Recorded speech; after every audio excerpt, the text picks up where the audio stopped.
वंदे मातरम, जय हो भारत का संविधान, जय श्री राम, जय भीम। आज आपल्या समक्ष दोन महत्वाच्या गोष्टी माध्यमांसमोर बोलण्यासाठी आलेलो आहे।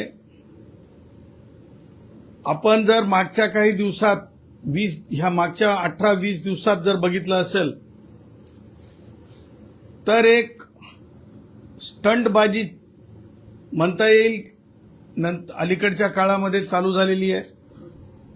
जसं की रोहित पवारची स्टंटबाजी बघितली, अमरण अमरण अमरण अमरण उपोषण उपोषण उपोषण। त्यानंतर आपण सोनम वांगचुक यांच्या बाबतीमध्ये मला त्यांच्या व्यक्तिगत आयुष्यात घुसायचं नाही, परंतु ज्या प्रकारे त्यांचा उपवास सुरू झाला, मला हे म्हणायचं नाही, लोकशाहीमध्ये प्रत्येकाला ड्रामॅटिकली आपली बाजू भूमिका ठेवण्याचा पूर्ण अधिकार आहे। आता पुढारपण राजकारणी लोकांना किंवा सोशल ऍक्टिव्हिस्टला म्हणजे काय म्हणतो नाट्य कलावंतांपेक्षा चांगली कला जमते हे आता वेगळं सांगण्याची गरज नाही। परंतु वांगचुक यांचं जे उपोषण सुरू झालं, ती जी उपोषणाची म्हणजे काय म्हणतो आपण ती जी लाईन चालली, त्या लाईनमध्ये नंतर इव्हेंट सुद्धा सुरू झाल्या। म्हणजे ते सोनम वांगचुकचं उपोषण नुसतं उपोषण राहिलं नाही, तर इव्हेंट स्पॉट झाला, सेल्फी स्पॉट झाला। आणि सेल्फी घेण्यासाठी म्हणजे आपण म्हणतो ना साहित्याची मंदियाळी दर्दी, तसं तिथं म्हणजे स्वतः कधी आयुष्यामध्ये ओपनली फार चांगलं करण्यासाठी बाहेर न पडलेली माणसं त्यांच्या मुलांना तिथं इव्हेंट मॅनेजमेंटसाठी पाठवायला लागले। जसं की म्हणजे एका शूटसाठी पाठवल्यासारखं, जसं की राज ठाकरेचा पोरगा पाठवला, काय नाव त्याचं, तो अमित ठाकरे। आणि अशी लोक गेली की ज्यांना स्वतःच्या म्हणजे त्यांच्या बुद्धिमत्तेची कीव येते। या मुलाचं नाव म्हणजे काय, तो मुलगा खूप नवीन आहे, त्याला क्रिटिसाइज करणं काय माझा उद्देश नाही आहे, परंतु तो मुलगा इथून जाताना काय म्हणाला होता की दीपक नावाच्या व्यक्तीला माझा पाठिंबा नाही, पण सोनम वांगचुकांना पाठिंबा आहे। म्हणजे दीपक कोण दीपक कोण दीपक कोण, म्हणजे हे त्या जाणाऱ्या मुलाला सुद्धा माहित नाही, म्हणजे संविधान त्याला सुद्धा माहिती नाही। आता सोनम वांगचुकांच्या उपोषणाकडे जात असताना आपण एक गोष्ट लक्षात घेतली पाहिजे की कायम भारताचं संविधान पुढे केलं गेलं असं असं असं करून।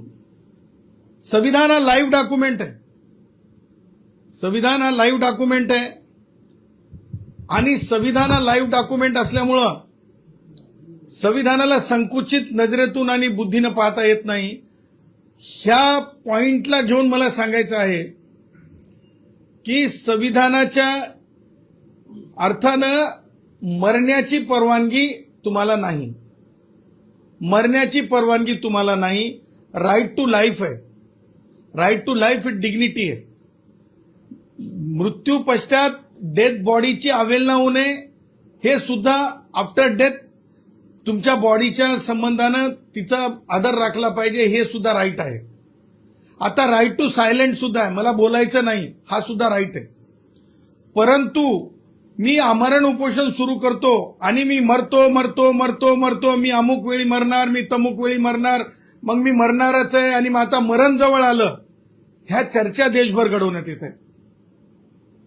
आणि ह्या चर्चा का घडवल्या चालल्यात, तर ह्या चर्चेमागे पॉलिटिकल अजेंडा आहे। प्रत्येकाला आपल्या डेमोक्रेसीमध्ये अजेंडा मांडण्याचा अधिकार आहे, त्याच्याबद्दल म्हणणं नाही। परंतु सोनम वांगचुक यांच्या उपोषणाच्या बाबतीमध्ये आम्ही काल पत्रकार परिषद घेऊन सांगितलं होतं, मनोज जरंगेला जर मरणापर्यंत उपवास करता येत नाही आणि आम्ही उच्च न्यायालयात गेल्याच्या नंतर न्यायालय निरीक्षण नोंदवतात, त्याच प्रकारे दिल्ली उच्च न्यायालयामध्ये निरीक्षण नोंदवले गेले आणि म्हणून आर्टिकल 21 नुसार सोनम वांगचुक यांना औषध उपचार देणं हे आवश्यकच होतं आणि म्हणून दिल्ली पोलिसांनी किंवा आरोग्य अधिकाऱ्यांनी जी त्यांची काळजी घेण्यासाठी त्यांना ताब्यात घेतलं त्या गोष्टीचं मी स्वागत करतो. कारण वन्स अ लाईफ असं अनेकदा म्हटलेलं आहे. आणि कसं आहे की कोण कोणत्या राजकारणाखातर, म्हणजे सोनम वांगचुकांचं काय राजकारण आहे किंवा समाजकारण आहे किंवा राष्ट्रवादी काँग्रेसच्या वयोवृद्ध पुढारी शरद पवारांचं काय राजकारण आहे, उद्धव ठाकरेचं काय राजकारण आहे, हे सगळ्या किंवा आपले केजरीवालांचं काय राजकारण आहे, ह्या सगळ्या गोष्टी वेगवेगळ्या लोकांच्या वेगवेगळ्या राजकारणाशी संबंधित आहेत. आणि म्हणून त्यांना उचलून त्यांना औषध उपचार करणं हे अगदी कायदेशीर झालेलं आहे. आणि हे कायदेशीर होत असताना काही लोक म्हणतात की डेमोक्रेसीत आमचा अधिकार आहे.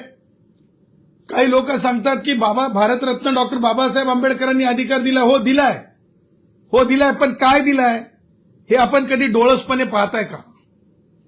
आणि ज्यांना शेंबूड पुसता येत नाही ते म्हणतात की ब्लॅक डे आणि काळा दिवस.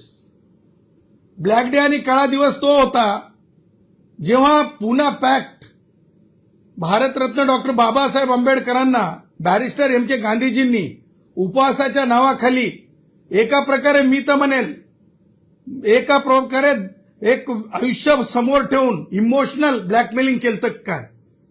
आणि म्हणजे खऱ्या अर्थानं म्हणजे ज्याला म्हणतो अनुसूचित जाती जमातींचा स्वतंत्र मतदारसंघाचा हक्क हिरावून घेऊन खरे लोकप्रतिनिधी येऊ नये म्हणून उपवास केला. आणि ती शृंखला जी आहे उपवासाची ती अत्यंत निष्ठुर आहे. ती या देशाच्या डेमोक्रेसीला काळीमा फासणाऱ्यासारखी आहे. आणि म्हणून आमरण उपोषण काय आहे आणि काय मर्यादेत आहे हे जे संविधान जे आहे म्हणजे त्यांनी शिकलं असं दाखवतात. त्यांना मला सांगायचंय, भारतरत्न डॉक्टर बाबासाहेब आंबेडकरांनी त्यांच्या शेवटचे जे भाषण होते त्या भाषणामध्ये सांगितलं, डॉक्टर बाबासाहेब आंबेडकरांनी सामाजिक न्याय, समता आणि संविधानिक मार्गाने संघर्ष करण्यावर भर दिला. त्यांनी लोकशाहीत संवाद, कायदेशीर लढा आणि संघटित आंदोलन यांना महत्व दिले. आमरण उपोषण सारख्या मार्गाबाबत ते सावध होते, कारण त्यांच्या मते निर्णय विवेक, कायदा आणि न्याय यांच्याच आधारे व्हावेत, भावनिक किंवा नैतिक दबावाखाली नव्हे. बाबासाहेबांचा संदेश होता, शिका, संघटित व्हा आणि संघर्ष करा, पण हा संघर्ष संविधानाच्या चौकटीत राहून करा. माझं म्हणणं आहे की ज्या प्रकारे सोनम वांगचुक यांचं उपोषण आहे ह्या कक्षेच्या बाहेर जाणार आहे, संविधानाच्या चौकटीच्या बाहेर जाणार होतं. आणि म्हणून त्यांच्या असंविधानिक म्हणजे औषध उपचार घेऊ नका असं म्हणण्याची तसदी कसं दाखवू शकतो आपण? कारण वैद्यकीय अधिकारी जेव्हा म्हणतात किंवा तुम्ही स्वतःच सांगता की त्यांची खूप तब्येत खालावली, तुम्ही व्हिडिओ टाकता आणि जर पुन्हा तुम्ही म्हणता की यांना म्हणजे औषध उपचार घेऊ नये म्हणून तुम्ही आडवे येता, जाणून बुजून रक्कस क्रिएट करण्याचा प्रयत्न करता, हे अत्यंत गलिच्छ राजकारणाचा भाग आहे. आणि म्हणून अशा प्रकारचं आमरण उपोषण हे चुकीचं आहे आणि त्या चुकीला आम्ही चूकच म्हणणार. त्या पुढे जाऊन मला तुम्हाला सांगायचं आहे की ज्या प्रकारे म्हणजे त्यांच्या पत्नीनी सोनम वांगचुक यांच्या दोन गोष्टी सांगितल्या,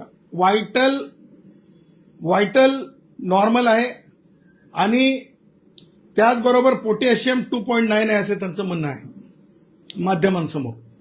जर व्हायटल ऑर्गन्स नॉर्मल आहेत तर मग हे का केव्हा राहते माणूस नॉर्मल? 18 दिवसाच्या नंतर. 18 दिवसाच्या नंतर नॉर्मल तेव्हाच असते तेव्हा जेव्हा तुम्ही काहीतरी इंटेक घेता.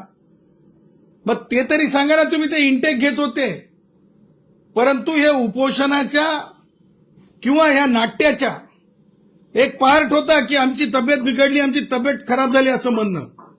कारण व्हायटल ऑर्गन्सवर परिणाम उपवास असल्याच्या नंतर दिसायलाच पाहिजे. परंतु ह्या दोन गोष्टी व्हायटल नॉर्मल आणि पोटॅशियमच्या बाबतीत जे बोललं गेलं त्याच्यावर मला भर द्यायचा आहे. आणि लोकशाहीला कुणी सुद्धा वेटीस धरू नये असं माझं म्हणणं आहे.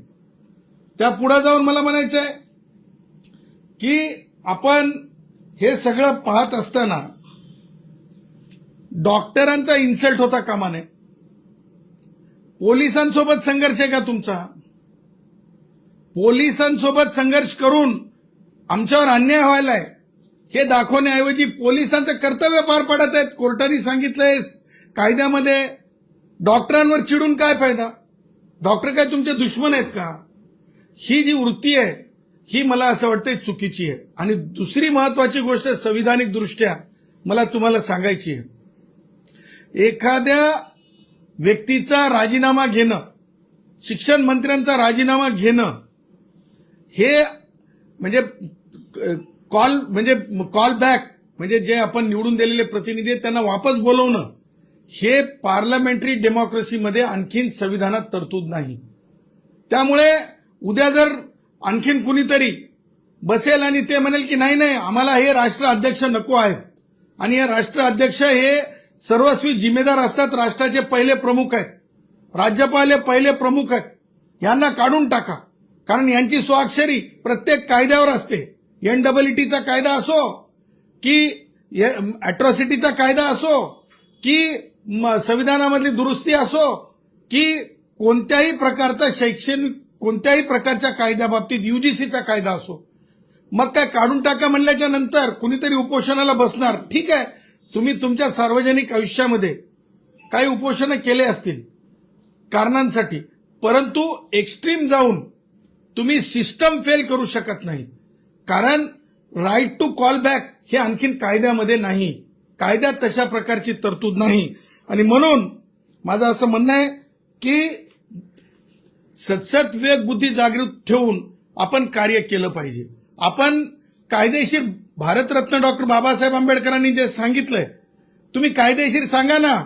माननीय शिक्षण मंत्री केंद्रातले, त्यांचा दोष कुठं आहे, त्यांची इन्व्हॉल्वमेंट आहे का, असं तुम्ही दाखवलंय का आतापर्यंत? नाही दाखवलं. तुमच्याजवळ असा काही पुरावा आहे का की एनी कन्व्हर्सेशन आहे का? नाही आहे. जयश्री पाटील यांनी ज्यावेळेस एक प्रकरण म्हणजे अनिल देशमुख गृहमंत्री होते तेव्हा मी पुरावे दाखवले. सरकार कुणाची होती?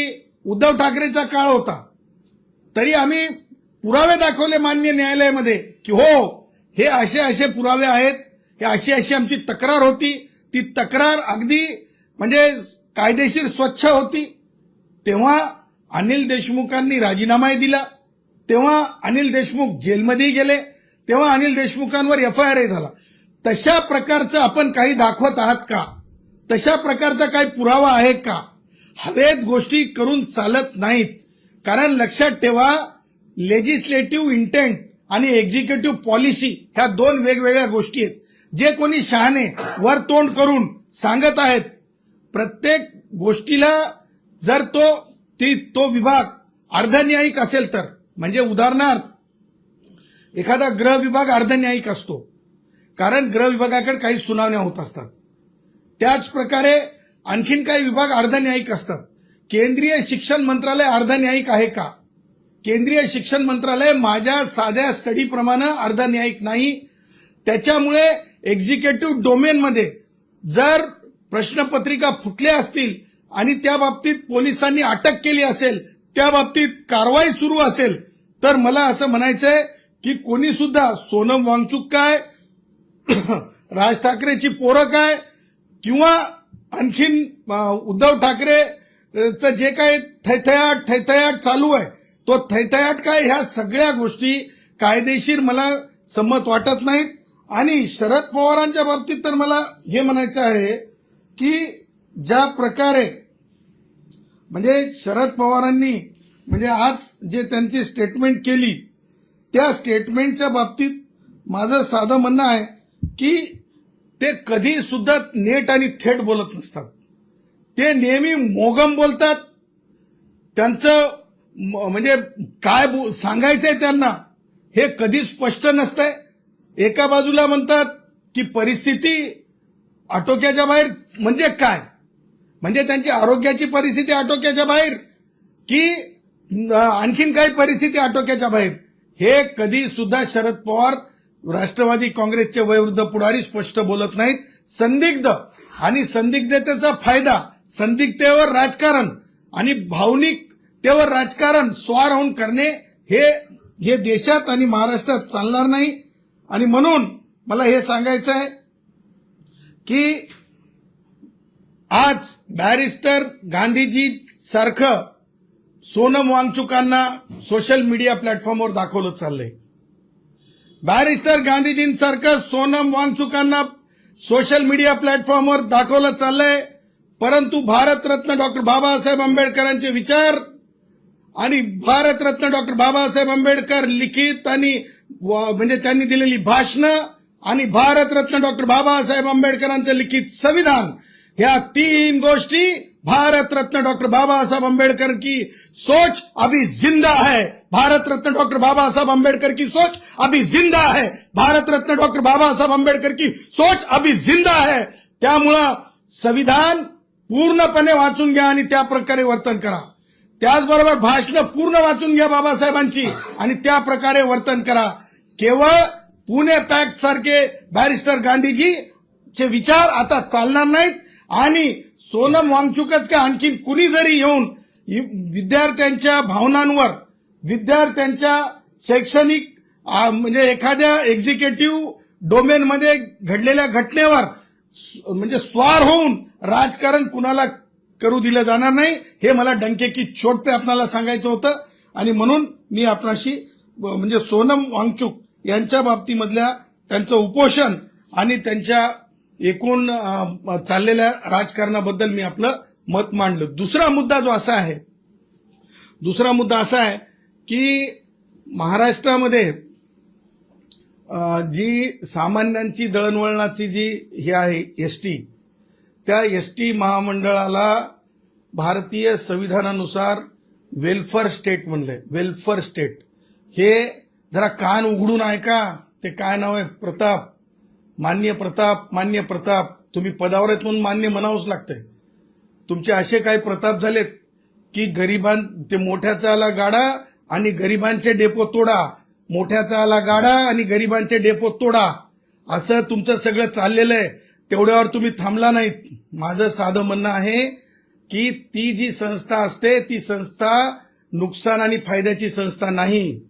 तिथे जेवढे पैसे 7व्या वेतन आयोगासाठी लागतात त्यासाठी पूर्तता करणं, सरकारकडून आणणं हे मंत्री म्हणून तुमचं कर्तव्य आहे. तुमच्यानं व्हायना जायना काही, तुमच्या शब्दाला पत नाही काही. प्रताप सर नाईक, तुमच्यानं व्हायना जायना काही, तुमच्या शब्दाला पत नाही काही. आणि म्हणून तुम्ही आपली करता घाई आणि ही घाई चालत नसते. तुम्ही मंत्री आहेत आणि तुमचं नापासपण तुम्ही दुसऱ्यावर थोपू शकत नाही. भाई प्रताप भाई तुमचं नापासपण नाही थोपू शकत. प्रताप भाई. आता सांगायचं हे आहे की 7वा वेतन आयोग माननीय उपमुख्यमंत्री एकनाथ शिंदे साहेब पहिल्या त्यांच्या कार्यक्रमापासून देत आहेत. कुठं अडलं ते त्यांनी सांगावं. दुसरी गोष्ट, आमच्या कष्टकऱ्यांच्या नावाखाली इमोशनली हे करून तुमचं देणं आहे म्हणून अगोदर तर तुम्ही पीपीपी आणलं, ते बेकायदेशीर आहे. त्याच्या बाबतीमध्ये आम्ही कायदेशीर अभ्यास करत आहोत. सगळ्या संघटनांना आव्हान केलंय, पीपीपीच्या नावाखाली कोणाच्या घशात जमिनी नाही गेल्या पाहिजे, त्याच्या बाबतीत आम्ही अभ्यास करत आहोत. तिसरी गोष्ट, जे भाडेवाढ झालेली आहे 13%, भाई कमीत कमी म्हणजे ते प्रताप सरनाईकला टक्केवारी खूप लगेच कळते.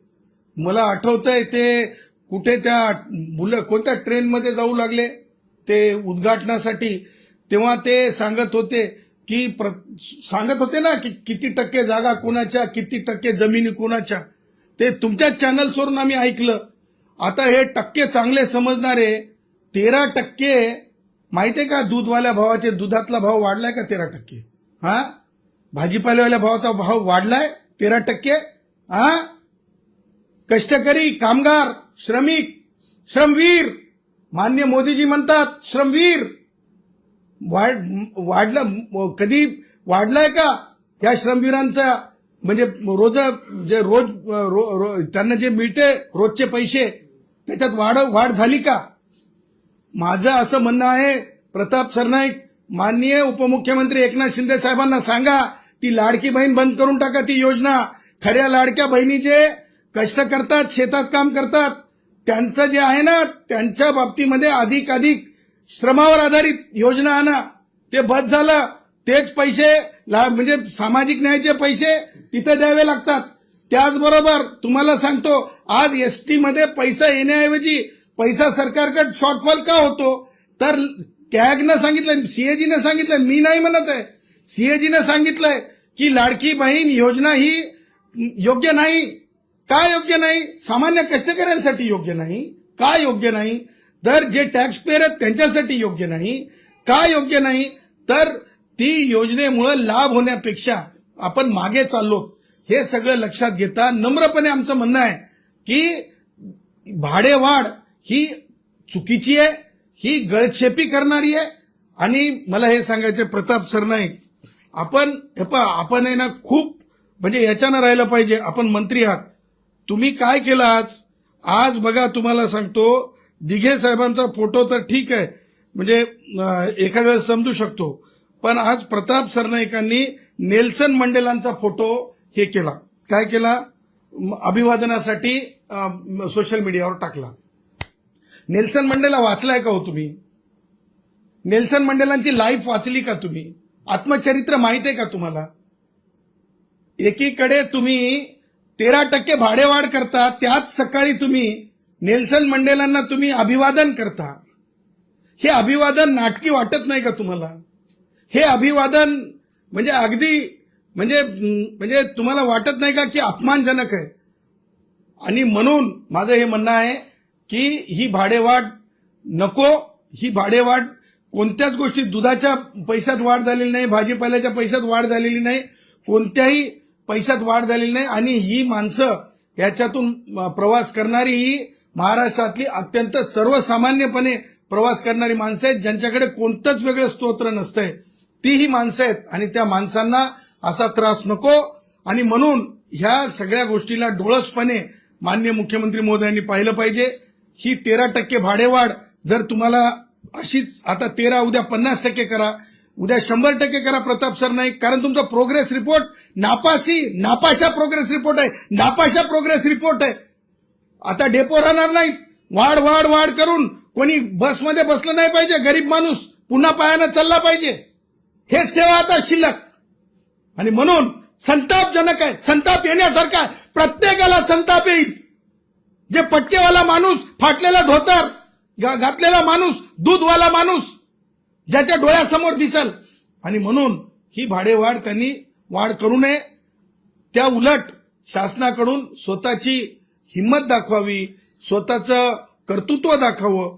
आणि 1 रुपया जरी नफा नाही, 100% तोटा जरी असला तरी, मी काय म्हणतो लक्षात घ्या, 100% तोटा असला तरी 7वा वेतन आयोग द्या.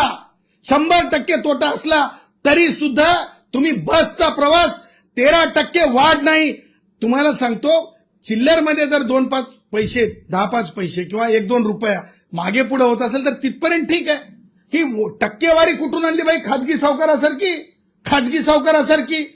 सावकाराची बस आहे का? आणि म्हणून ह्या गोष्टीची मी निंदा करतो, त्या गोष्टीचा मी निषेध करतो की ही भाडेवाढ योग्य नाही.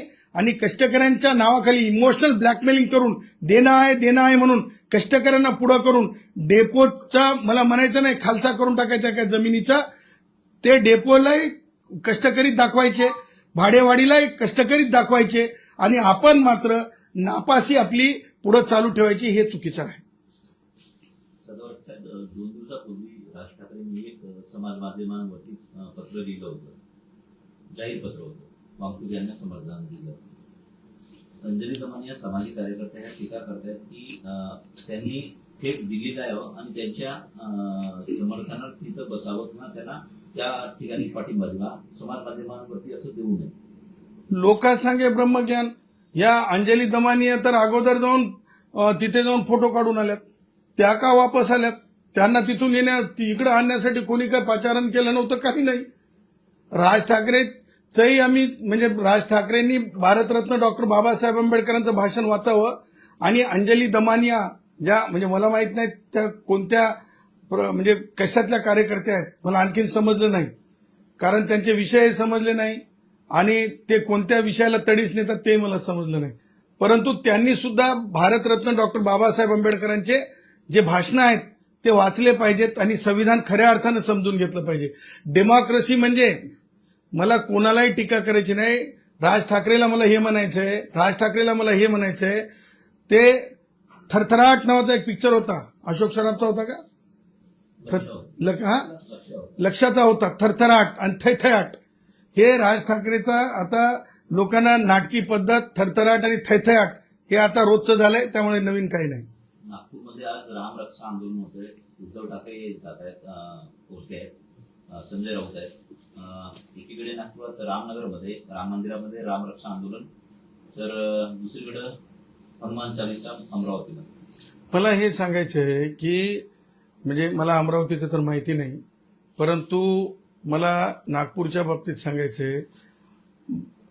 बघा, आता हे वैचारिकदृष्ट्या खूप मागास राहिलेले उद्धव आहेत आणि संजय बाबूचं तर विचारूच नका. त्याच्या मागासलेपणाला म्हणजे कोणती टेस्ट लावावी तेच समजत नाही.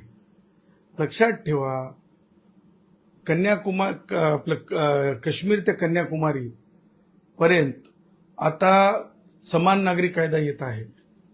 प्रभू श्रीरामांच्या विचाराचं आज देशामध्ये विचार ज्या पद्धतीनं म्हणजे विचार प्रवाह होत आहेत, ह्या गोष्टी सुद्धा तुम्हाला सांगतो, समानतेचं तत्व युनिफॉर्म सिव्हिल कोडच्या आधारे येणं हे अत्यंत महत्वाची गोष्ट आहे. आणि म्हणून मला असं म्हणायचंय की प्रभू श्रीरामांचा विचार जेव्हा म्हणजे मोठ्या प्रमाणात देशात म्हणजे सुदृढ होत असताना किंवा चर्चा होत असताना आणि काय म्हणले, काय आंदोलनाला नाव दिले उद्धव ठाकरेनं, हे रक्षा करणार आणि हे रक्षा करणार काय. हे बघा, जे कधी घरात इनकमिंग फक्त माहित होती त्यांना, ते काय दुसऱ्याला नाव ठेवतात. एक बोट तिकडे दाखवलं तर 4 बोटं इकडे राहतात. फक्त इनकमिंग माहित होती, फक्त इनकमिंग माहित होती. आउटगोईंग माहित होती का? एक मला येऊन जेव्हा वेगवेगळे शिवसेनेचे असो, मनसेचे असो, सगळेच येऊन भेटतात मला येऊन बोलतात, सर असं झालो, सर तसं झालो. कारण मी अडचणीचा म्हणजे सेवादार आहे. ज्याला अडचण आली त्याचा सेवादार मी.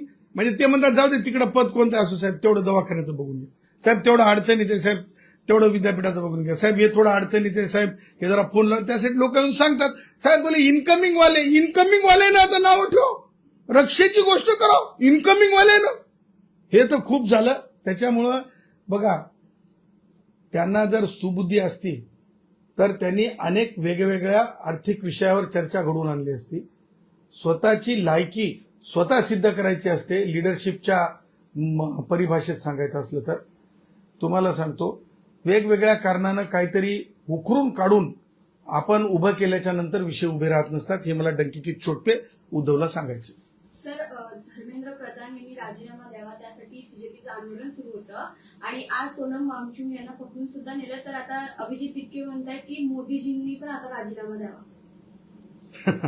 कसं आहे, अभिजित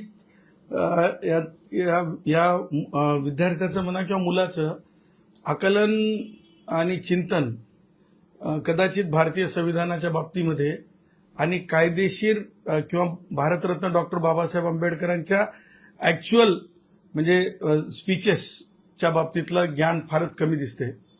आणि जेव्हा माणूस फ्रस्ट्रेट होतोय तेव्हा असं बोलतोय. मी तुम्हाला आत्ताच सांगितलं की अभिजित बेटा, एक आहे लेजिस्लेचर आणि दुसरं आहे एक्झिक्युटिव्ह. हे भारतरत्न डॉक्टर बाबासाहेब आंबेडकरांनी वेगवेगळे ते यंत्रणा उभ्या केलेल्या आहेत आणि त्यामुळं एक्झिक्युटिव्ह डोमेनचं फेल्युअर थेट आपल्याला लेजिस्लेचरवर फोडता येत नाही जोपर्यंत त्याच्यात थेट संबंध दिसत नाही. आणि म्हणून आता कसं आहे की ते आता खूप वयानं लहान आहे. आता आम्ही ग्रामीण ढोबळ भाषेत म्हणायचं, त्या लेकराने भारतरत्न डॉक्टर बाबासाहेब आंबेडकरांचे स्पीचेस वाचले पाहिजे, त्यानं भारतीय संविधान वाचलं पाहिजे, त्याने इंटरप्रिटेशन्स वाचले पाहिजे. ह्या सगळ्या गोष्टींची आवश्यकता आहे. त्यामुळे त्यांना कुणीतरी सांगितलं असेल की आता हे सोनम वांगचुक नेले म्हणजे आता हे आपलं सगळं गेलं असं त्यांना वाटत असेल. आणि नौका असल्यामुळे ते साहजिक आहे. आणि मला असं वाटतं की फ्रस्ट्रेशन पोटी तो बोललाय आणि त्यामुळं एका कारणासाठी म्हणजे आपल्याला लक्षात घेतलं पाहिजे की भारत देशात स्थानिक स्वराज्य संस्थांमध्ये आपण कायदा आणलाय. कोणता आणलाय? तो कायदा म्हणजे ग्रामपंचायताच्या सरपंच असेल तर जनतेतून जे निवडले जातात रिकॉल करण्यासाठीची एक विध पद्धत आहे. परंतु पार्लमेंटरी डेमोक्रेसीमध्ये बाळा तू म्हणल्याच्या नंतर दीपक किंवा सोनम वांगचुक म्हणल्याच्या नंतर रिकॉल करण्याची पद्धत नाही. ही विध पद्धत मला समजून सांगायची होती. तोच माझा म्हणजे उद्देश होता. निलेशचंद्र मुनी असं म्हणतात की स्वर्गामध्ये इंद्र, राज्यात देवेंद्र, महाराष्ट्राचा राम ही देवेंद्र फडणवीस आहे. एक लक्षात ठेवा की मला ते कोण आहेत ते माहित नाहीत, परंतु म्हणजे मला ते जैन मुनी आहेत, निलेश चंद्र मुनी आणि नागपूरचे आहेत. हा ठीक आहे, जैन मुनी आहेत. म्हणजे अत्यंत त्यांच्याबद्दल आदर आहे. कारण म्हणजे कोणी साधू संतांच्या बाबतीत मी म्हणजे टीका टिप्पणी करणारा माणूस नाही. परंतु मुनींनी असोत, भिक्षूंनी असोत किंवा साधू संतांनी असोत, त्या म्हणजे अशाच धार्मिक आध्यात्मिक गोष्टीवर ते भर देत असतात की ज्याच्यातून लोकांना एक प्रेरणा मिळते. आणि मला असं वाटतं देवेंद्रजींच्या बाबतीमध्ये प्रेरणेतून ते बोलले असतील.